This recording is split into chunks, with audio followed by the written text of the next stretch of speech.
Jacob's Well has long been a spot of fascination for divers, thanks to its series of eerie chambers and the thick, sticky soil at its bottom. According to the Houston Chronicle, at least 12 people have lost their lives attempting to explore its treacherous depths. Attracting tales of lingering spirits seeking solace, the well continues to intrigue adventurers. Recently, brave explorers delved into the notorious sinkhole, searching for evidence that the spirits of the drowned might still inhabit the area.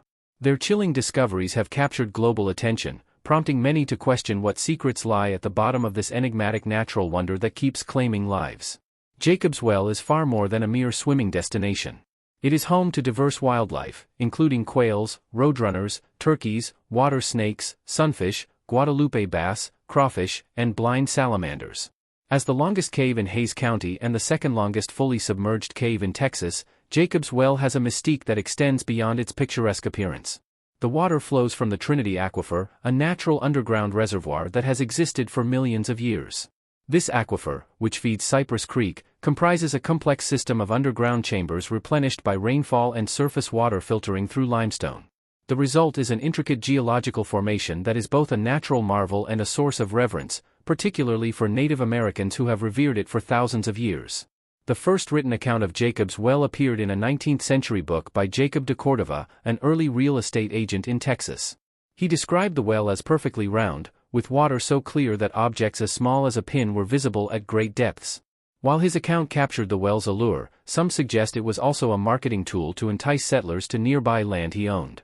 Though some believe the well was named after de Cordova, others assert its name stems from a biblical story about Jacob, a patriarch of the Israelites, who dug a well that never ran dry. In its earlier days, the well's waters gushed like a fountain, propelled by a strong current that made it nearly impossible for divers to explore. However, the flow has since calmed, allowing divers to uncover new sections and fascinating details about this natural wonder. Today, visitors enjoy the cold, crystal-clear waters, with many lounging on its edge or leaping into its depths.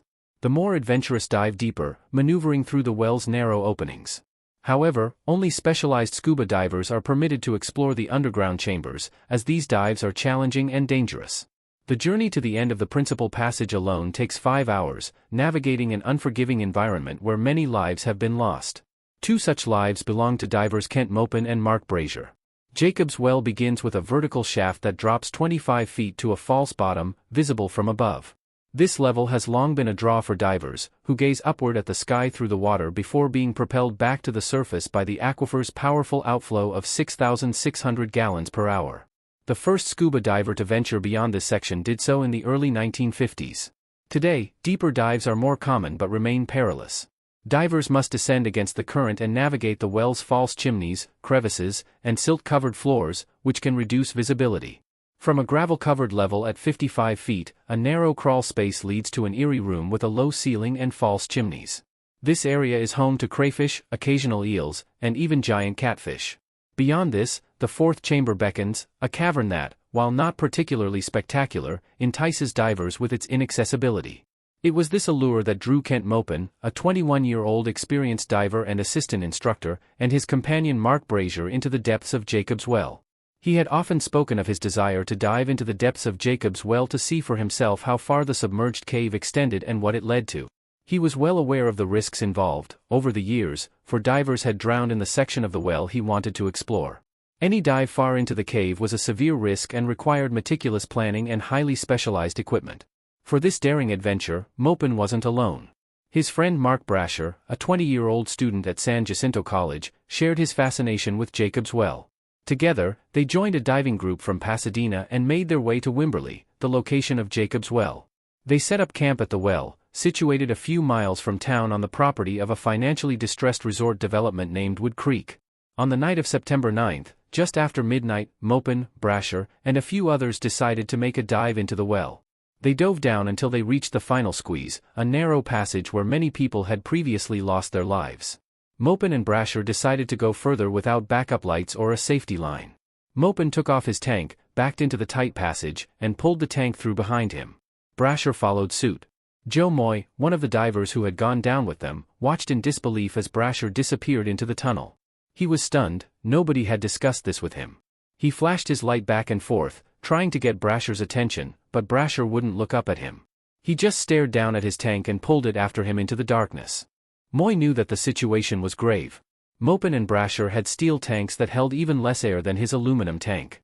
Since they were deeper than he was, their air consumption rate would be more significant.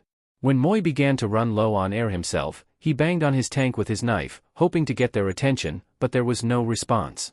He left his light shining in the passage, hoping they would see it and find their way out.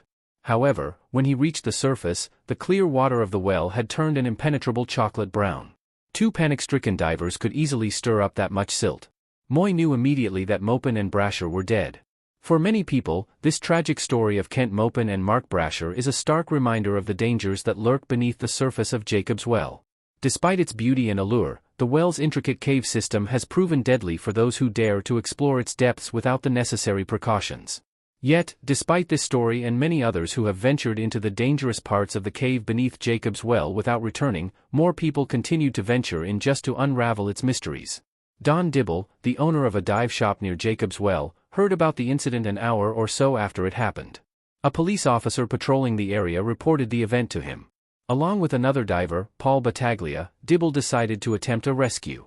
At that time, almost everyone believed the young divers had met their untimely demise in the cave. Still, Dibble and Battaglia tried to rescue the divers nonetheless. They called two other Hayes County Volunteer Body Recovery Unit members and went to Wimberley. When they arrived, it was dark, and the other members of the diving group, tired and unable to process what had happened, had been searching unsuccessfully for the young divers. According to reports, one diver had moved back and forth in the cave twice for 90 minutes each, claiming to have seen the boys' bodies buried beneath a pile of gravel but unable to retrieve them. Dibble looked down into the well and saw only pitch darkness. His instincts told him to wait until morning. Believing the bodies might be in plain sight, he decided to delay the recovery until daylight.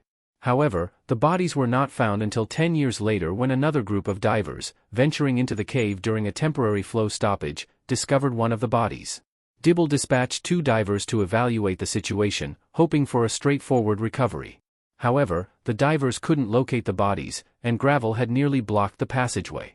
Upon surfacing, they expressed concerns about the unstable gravel on the steep cave floor, which could potentially bury anyone. Dibble returned to San Marcos to gather a larger team and additional equipment, planning to resume the operation in daylight. The next morning, two divers cautiously descended and began moving the gravel with trowels to create a passable opening. However, their efforts worsened the conditions. After receiving conflicting reports about the operation's feasibility, Dibble decided to dive himself, accompanied by a game warden named Calvin Turner. They left spare tanks at intervals of 25 and 75 feet, unspooling a safety line as they ventured deeper into the well. As they illuminated the ceiling crevice of the third room, they ensured no bodies were floating above them. Despite their exhaustive efforts, the rescue mission ultimately ended without success, underscoring the perilous nature of Jacob's Well and the unwavering allure that continues to draw divers into its deadly depths. The opening where the two divers were last seen remained impassable. Dibble checked his pressure gauge, noting he had 1,100 pounds per square inch of air left, sufficient for about 10 minutes at that depth. He cautiously inserted his head and shoulders into the opening, holding the safety line with one hand and his light with the other. He saw nothing. Tiny gravel pieces, propelled by the water's velocity, hit his mask lens. Instantly, he realized that recovery would be impossible without removing the deep gravel bed. He also became aware of his peril, but by the time he acknowledged it, it was too late. A gravel slide trapped him in the passage entrance. The clear water quickly became murky, and darkness soon engulfed him. Dibble's arms were pinned, leaving him unable to signal Turner or bang on his tank. His breathing rate increased as he struggled to free himself, and soon Dibble ran out of air. Facing his impending death, he decided to drown as discreetly as possible. Uncertain about the process, he chose to drink the water suffocating him, ruling out inhalation to avoid panic and loss of control. Dibble removed his regulator and began drinking the water. After a few gulps, an automatic survival reflex kicked in. His body thrashed, and somehow, he freed himself. Through his water-filled mask, Dibble saw Turner offering him the regulator of a spare tank. He accepted it and filled his lungs with air. That's when Dibble's problems escalated. He had inhaled so forcefully that some air ended up in his stomach. As he ascended, the decreasing water pressure caused the trapped air to expand. Unable to expel the air, Dibble continued his ascent to avoid decompression sickness, enduring excruciating pain as the gas expanded, resembling an embolism where trapped air damages the lungs. Typically, treatment for this condition involves a simulated dive in a recompression chamber. Dibble was quickly transported to Brooke Army Medical Center's recompression chamber, but the treatment provided little relief. His pain persisted until a doctor at another hospital ordered X-rays.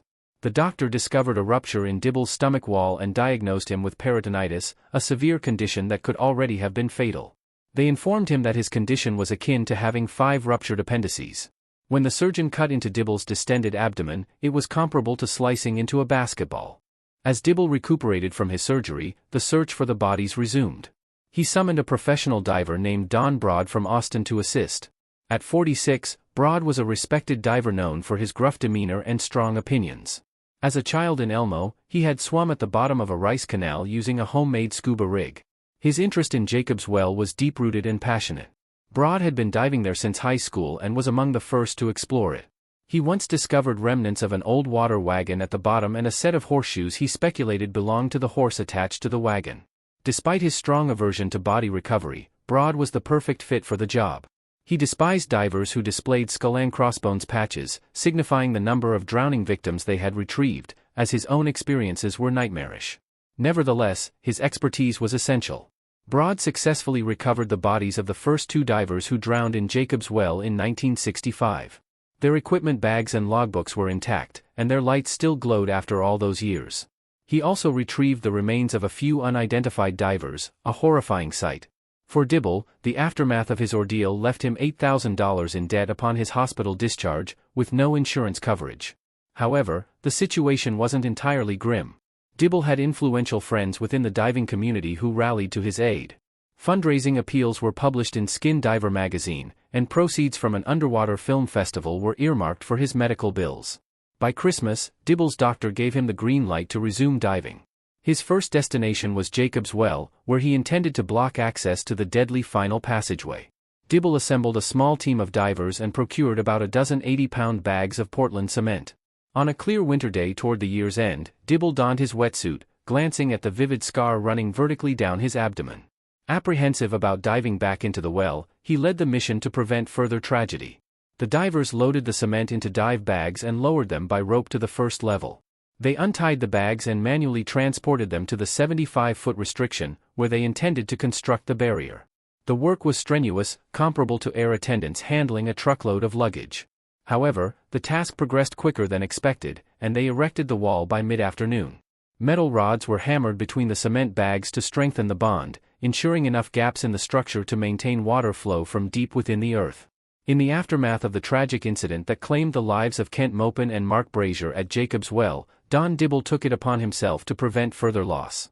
He installed a grate over the entrance to the cave system, a physical barrier aimed at deterring thrill-seekers from risking their lives in the treacherous underwater labyrinth. However, most people readily defied his efforts. On a subsequent dive to inspect the barrier, Dibble discovered that someone had removed the grate and replaced it with a note that read, "You can't keep us out." Maupin and Brazier are among the numerous individuals who succumbed to Jacob's Well's dangers.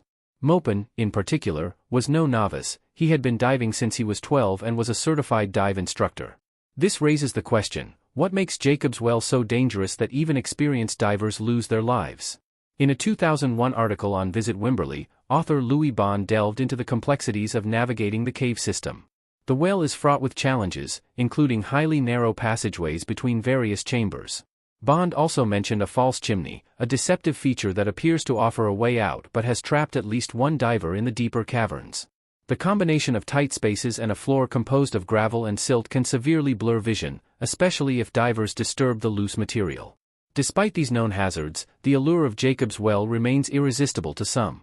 Authorities installed a more robust grate to deter unauthorized divers from exploring the dangerous depths of the well. Yet this did not prevent a near disaster in 2015 involving 21-year-old diver Diego Adam. During a free dive, Adam descended to around 100 feet when he lost one of his flippers, significantly impairing his mobility. Faced with a surge of adrenaline and his lungs crying out for oxygen, Adam made the split-second decision to abandon the lost flipper and attempt to surface. His dive expertise proved invaluable in this critical moment. He managed to remain calm and focused, surfacing just as his body was on the brink of oxygen depletion. Adam narrowly escaped becoming another casualty of Jacob's Well. The incidents at Jacob's Well underscore the inherent risks associated with diving, particularly in complex underwater cave systems. They provide a stark reminder of the importance of adequate training, respect for safety measures, and the understanding that nature can be both unforgiving and beautiful in its allure. Despite the best efforts of individuals like Dibble, the call of the wild often proves too strong for those drawn to the thrill of exploration. It is a testament to the indomitable human spirit, the quest for adventure and the constant push against the boundaries of the known world. Yet, it also highlights the need for caution, preparation, and respect for the power and unpredictability of nature. Jacob's Well stands as a cautionary tale of adventure and loss, human courage, and the relentless pursuit of the unknown. Across the globe, there are more dangerous diving spots than Jacob's Well. While Jacob's Well in Texas is notorious for its complexly interwoven cave system that has claimed many lives, it is not alone in its deadly allure. Several other dive sites around the world offer unique experiences but also pose significant risks to divers. One such site is the Eagle's Nest Sinkhole in Florida, often called the Mount Everest of diving spots. The sinkhole is over 300 feet deep, leading divers into a complex cave system full of passages and tight spaces. The real danger lies in the low visibility within the sinkhole, making it easy for divers to lose their way. This site has claimed many lives, including that of Charles Odom, a 55-year-old man who died during a dive with 3 others. Despite the efforts of his companions to save him, Odom was pronounced dead on the spot. Since 1981, at least 10 divers have died there, including a father and son who drowned on Christmas Day in 2013. The site's dangers led to its closure from 1999 to 2003, yet the allure of the Eagle's Nest continues to draw divers worldwide. Another dangerous diving spot is the Temple of Doom in Tulum, Mexico. This cenote, a natural pit or sinkhole, is as dangerous as it is beautiful. Its crystal-clear waters can be deceptive, luring divers into a complex network of underwater caves and tunnels. The risk of getting lost or trapped in these underwater mazes makes the site particularly hazardous. Like the Eagle's Nest sinkhole, the dangers of the Temple of Doom are well documented. A skull and crossbones sign at the underwater entrance to the tunnel system serves as a warning, yet the barriers to entry remain lax. Despite these risks, the Temple of Doom offers an unparalleled diving experience for those who dare. The Shaft Sinkhole in Mount Gambier, Australia, is another of the world's most dangerous diving spots. The sinkhole was discovered in 1938 after a farmer decided to investigate why his horse had suddenly tripped. He noticed a small patch of ground that had given way, revealing a sinkhole. Little did he know, this sinkhole descended far deeper than anyone could initially explore. As news of this natural phenomenon spread, it began to attract adventurous divers from across the world. To venture into this mysterious shaft, divers had to squeeze through a narrow gap to descend into a clear, expansive water cave. In 1973, these divers started to explore deeper into the underground labyrinth, uncovering its dangers. Trapped bodies of divers were often lost, later recovered as lifeless corpses. The main chamber, known as the shaft, is a massive underwater cavern measuring 140 meters in length and 80 meters in width at its narrowest point. It features 2 large tunnels extending from either side of a 36-meter deep underwater rock pile. As reported by Border Watch, a decade after a tragic incident in 1973, the CD Delay Research Group conducted 73 mapping and photographic dives to create the first accurate map and measurements of this seemingly bottomless cavern. On May 28, 1973, 8 divers ventured into the shaft, but only 4 resurfaced. It took nearly 8 months to locate the first body, discovered purely by chance. The remaining victims remained hidden in the shaft's perilous depths until 2 squad members, trained in deep diving by the Royal Australian Navy, descended into the pit to retrieve them. They eventually discovered the bodies of siblings Stephen Millett, 22, and Christine M. Millett, 19, along with Gordon G. Roberts, 28, and John H. Bockerman. Among the survivors was Glenn Millett, 25, the brother of Stephen and Christine, who had tragically failed to locate his siblings before the disaster. Since then, approximately 8,000 dives have been conducted in what is now recognized as one of the world's most dangerous diving caves. Many believe the 1973 tragedy occurred when the 4 divers ventured beyond the sunlit main chamber into a tunnel clouded by disturbed silt. This diving site is not for the faint-hearted. The sinkhole's depth and the potential for disorientation in the cave system make it perilous. Despite the dangers, some divers find the shaft sinkhole an irresistible challenge, offering the unique opportunity to explore one of the world's most fascinating underwater landscapes. Another infamous diving site is the Samisan Hole, located in the Gulf of Thailand. This site is a paradox of beauty and danger, plunging as deep as 280 feet, making it the deepest diving site in the region. Its depth is not its only intimidating feature.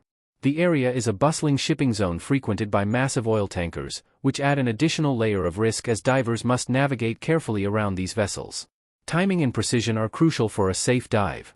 The strong currents swirling around the hull pose another challenge, as they can change rapidly, catching divers off guard and potentially sweeping them into danger.